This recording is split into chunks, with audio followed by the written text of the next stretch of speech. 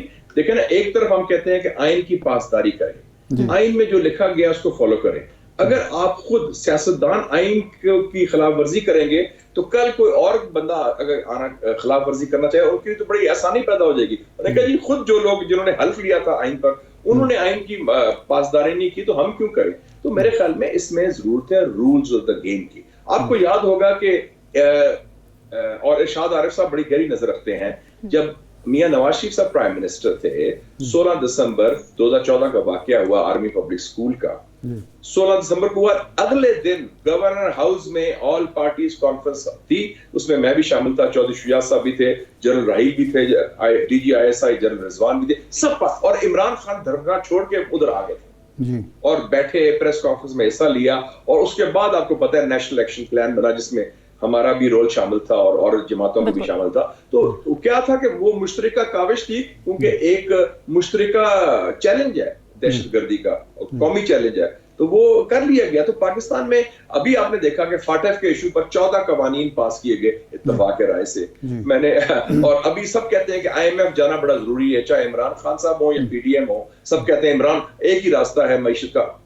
تو I M F پر consensus ہے, فاٹف پر کنسنسس ہے, جنرل باجوہ کی ایکسٹینشن پر کنسنسس ہے. تو آپ جو عوام کے مسائل ہیں, جو عوام کا مستقبل جس سے منسلک ہے, پاکستان کی خوشحالی اور استحکام جس سے منسلک ہے, وہاں کیوں نہیں ہو سکتا؟ کوئی ہمیں کوئی باہر سے آئے گی چھڑی لے کے ہمیں بتائے کہ ہم خود نہیں کر سکتے.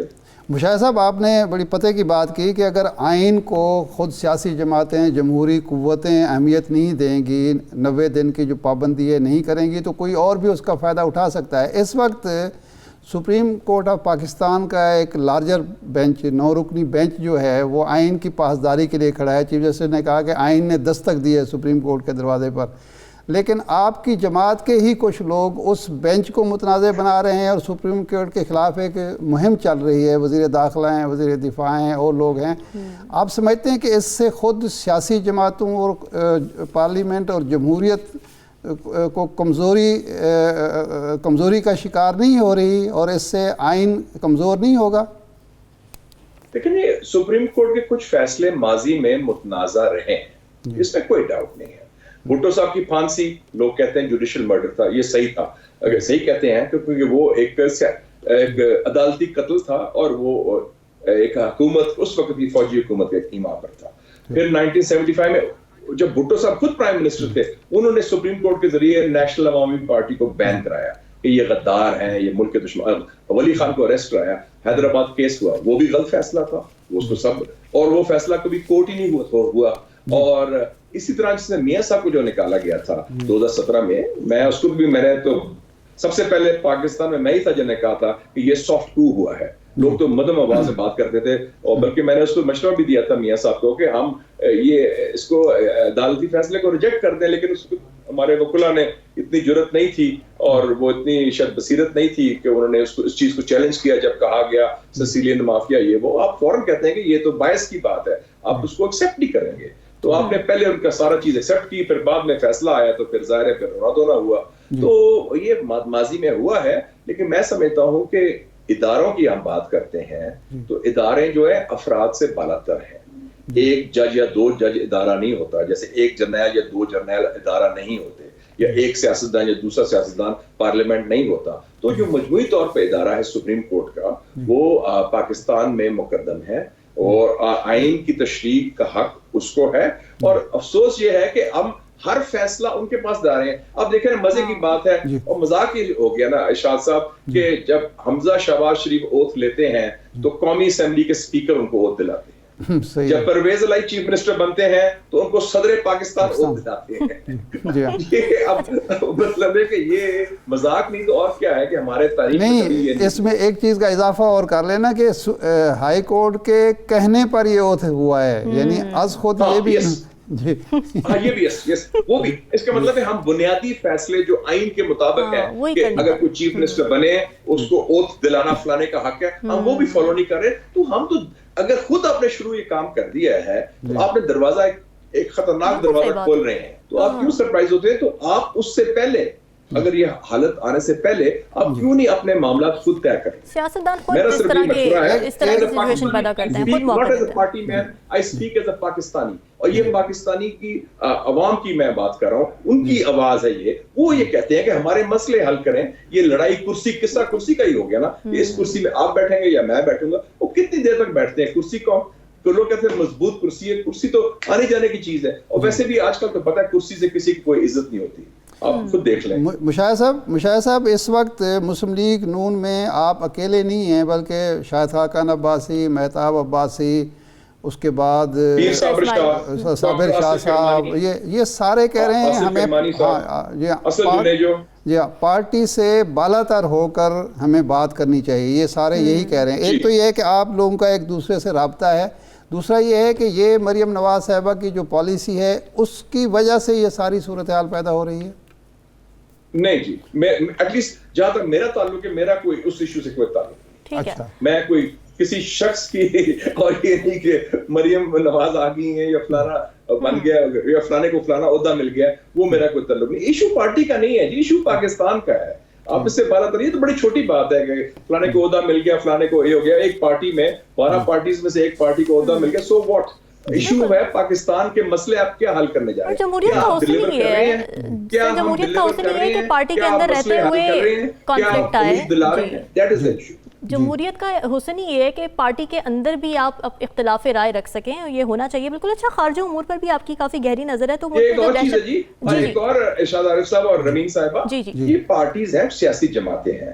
ہم کہتے ہیں ہم قائد اعظم کی جماعت ہیں, تو ایٹ لیسٹ قائد اعظم کی جو روایت تھی جمہوریت کی, قانون کی بالادستی کی, یہ کوئی پرائیویٹ لمیٹڈ کمپنی نہیں ہے کہ آپ جی بورڈ آف ڈائریکٹر سے ناراض ہیں تو وہ باقی ملازم ہیں. Not at all, this is a democratic political process. اس میں لوگوں کو بولنے کا حق ہے. اگر یہی بات ہے تو پھر تو بہتر ہے کہ کوئی اور نظام لے آئیں جس میں بڑے آرام سے ون پارٹی اسٹیٹ بن جائے, اور اللہ سب اچھا ہے اور سب دن رات ایک دوسرے کی تعریف کرتے رہے. آپ یہ کہنا چاہتے ہیں مشاہد صاحب کہ قائد اعظم کی جماعت میں خاندانی یا موروثی سیاست کی گنجائش نہیں ہے, یا قیادت کی سیاست؟ میں نے یہ ہرگز میں نے نہیں کہا. میں نے صرف یہ کہا ہے کہ قائد اعظم کی جماعت میں جمہوریت ہوگی, قانون کی بالادستی ہوگی اور ایشوز پر بات ہوگی. مجھے یاد ہے کہ آپ کو پتا ہے کہ میرے والد صاحب اور حمید نظامی صاحب خود قائد اعظم کے ساتھ کام کیا تھا. 1937 میں لکھنؤ سیشن گئے تھے وہ مسلم لیگ کا, ان کو نامینیٹ کیا گیا تھا علامہ اقبال نے جو پریزیڈنٹ ہے پنجاب مسلم لیگ کا, اور قائد اعظم نے بنائی تھی اس دن سبجیکٹس کمیٹی لکھنؤ سیشن میں, اور اس میں ان دونوں کو ممبر رکھا, میرے والد صاحب کرنل امجد حسین سید صاحب کو اور حمید نظامی صاحب کو. اور وہ کہتے تھے میرے والد صاحب کہ رات کے 2-2 بجے تک ڈیبیٹس ہوتی تھی. 25 ممبر کمیٹی تھی جس میں قائد اعظم, قائد ملت لیاقت علی خان, راجہ صاحب محمود آباد, شیر بنگال فضل الحق اور حسن موہانی, اتنی بڑی شخصیت میں یہ اسٹوڈنٹ لیڈرز بھی تھے, اور ان سے بھی مشورہ ہوتا تھا کہ آپ بتائیں. اور لوگ بڑے باقاعدہ قائد اعظم کو چیلنج کرتے تھے کہ نہیں یہ بات پالیسی نہیں, یہ کرنا چاہیے, وہ کرنا چاہیے. تو یہ دیکھیں, یہ تو ہم اس سیاست سوچ کے, اس ویژن کے, اس نظریے کے وارث ہیں, تو اس کو کم سے کم کلمہ حق کہنا, سچ بولنا, اگر یہ بھی جرم ہو جائے ہمارے ملک میں, تو پھر ہم پیک یا بیگز اینڈ گو ہوم, پھر یہ کام نہ کریں, پھر کوئی اور کام کریں. سینئر سیاستدان ہمارے ساتھ موجود تھے, قیمتی وقت آپ کا بہت شکریہ. ناظرین, ڈسکشن آپ نے سنی, کل حاضر ہوں گے مزید اہم موضوعات کے ساتھ. ہمیں دیجیے اجازت, اللہ حافظ.